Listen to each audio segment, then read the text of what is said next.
تو فرمایا ان سعیکم لشتی، تمہاری جو کوششیں ہیں ان کے زاویے بہت مختلف ہیں، کسی کا کیا ہے کسی کا کیا ہے۔ فرمایا ایک وہ ہے کہ فَأَمَّا مَنْ أَعْطَى وَاتَّقَى وَصَدَّقَ بِالْحُسْنَى، ایک شخص وہ ہے کہ جس کو اللہ تبارک و تعالیٰ نے مال عطا فرمایا اور پھر وہ اس مال کو اللہ کے نام پر خرچ کرتا ہے، اس کو پتہ ہے کہ میرے رب نے دیا ہے، میرے رب کا وعدہ ہے۔ من ذا الذی یقرض اللہ قرضا حسنا، کون ہے جو اللہ تبارک و تعالیٰ کو قرض حسنا دے؟ فرمایا رب کی عطا ہے، لیکن رب فرماتا ہے میرے نام پر خرچ کرو گے گویا مجھے یہ قرض حسنا دیا ہے۔ فرمایا میرے ساتھ تجارت کی ہے، تجارت لن تبور، هل ادلکم علی تجارت تنجیکم من عذاب علیم۔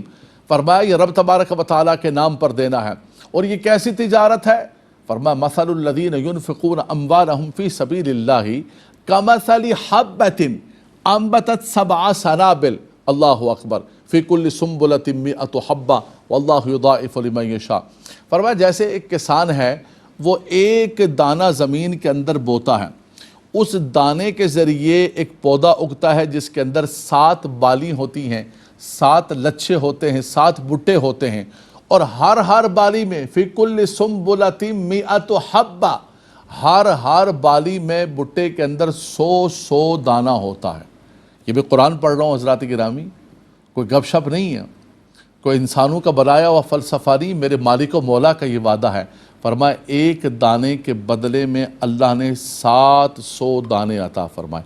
فرمائے یہی مثال ہے، مثل الذین ينفقون اموالهم فی سبیل اللہ، رب تبارک و تعالیٰ کے نام پر خرچ کرنے والوں کی، تم ایک دو گے رب تبارک و تعالیٰ 700، بلکہ یہ بھی نہیں، واللہ یضاعف لمن یشاء، رب تبارک و تعالیٰ اس سے بھی زیادہ عطا فرمائے گا۔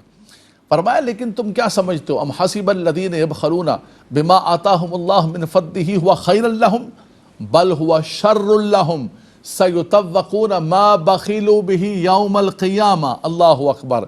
فرمایا کہ کچھ لوگ یہ سمجھتے ہیں کہ بھائی بڑے عقل مند ہیں، بڑے سمجھدار ہیں، ہم نے اپنے مال کو بچا لیا ہے، سیو کر لیا ہے، ہم زکوٰۃ نہیں دے رہے ہیں، ہم صدقہ نہیں دے رہے ہیں، اور بڑے سمجھدار اور بڑے جو ہے عقل مند لوگ ہیں۔ فرمایا یہ عقل مندی اور سمجھداری نہیں ہے، تم کیا سمجھتے ہو کہ یہ بخل کرنا ان کے لیے خیر ہے، ان کے لیے اچھا ہے؟ بل ہوا شر لہم، فرمایا یہ بخل ان کے لیے شر ہے، ان کے لیے عذاب ہے۔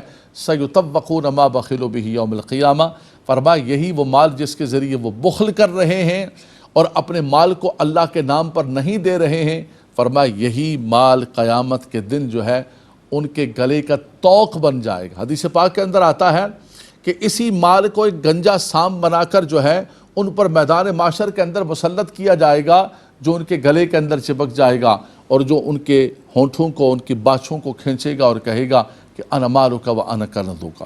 فرمایا کہ یہ 2 چیزیں ہیں، ایک وہ ہے کہ آتا واتقا، اور ایک ہے بخیل واستغنا۔ ایک بخیل بن کر زندگی بسر کرتا ہے، ایک سخی بن کر زندگی بسر کرتا ہے، ایک تقوی اور پرہیزگاری کو اپنا اوڑھنا بچھونا بناتا ہے، اور ایک لاپرواہی کے اندر جو من میں آیا وہ کیا۔ فرمایا ان سعیکم لشتی، تمہاری مختلف قسم کی کوششیں اور سعی ہیں، لیکن رب تعالیٰ نے قرآن کے اندر ہمیں کھول کھول کے بتا دیا، سب کچھ بتا دیا۔ فرمایا جو رب تبارک و تعالیٰ کے نام پر خرچ کرتا ہے، رب تبارک و تعالیٰ اس کو برکتیں، رحمتیں عطا فرماتا ہے، اور جو بخل کرتا ہے وَمَن يَبْخَلْ فَإِنَّمَا يَبْخَلُ عَن نَفْسِهِ وَاللَّهُ الْغَنِيُّ وَأَنْتُمُ الْفُقَرَاءُ۔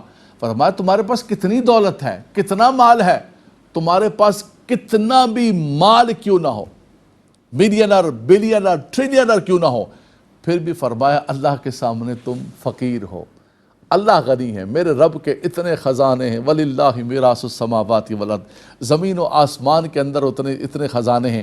یہ اللہ تبارک و تعالیٰ تم پر کرم کر رہا ہے کہ تمہارے مال کو خرچ کروا کے تمہیں پاک کر رہا ہے، تمہارے مال کو پاک کر رہا ہے، اللہ اکبر۔ وَمَن يَبْخَلْ فَإِنَّمَا يَبْخَلُ عَن نَفْسِهِ، جو بخل کرتا ہے وہ کسی اور کا نقصان نہیں پہنچاتا بلکہ اپنا ہی نقصان پہنچاتا ہے، وہ اپنے آپ کا نقصان کرتا ہے۔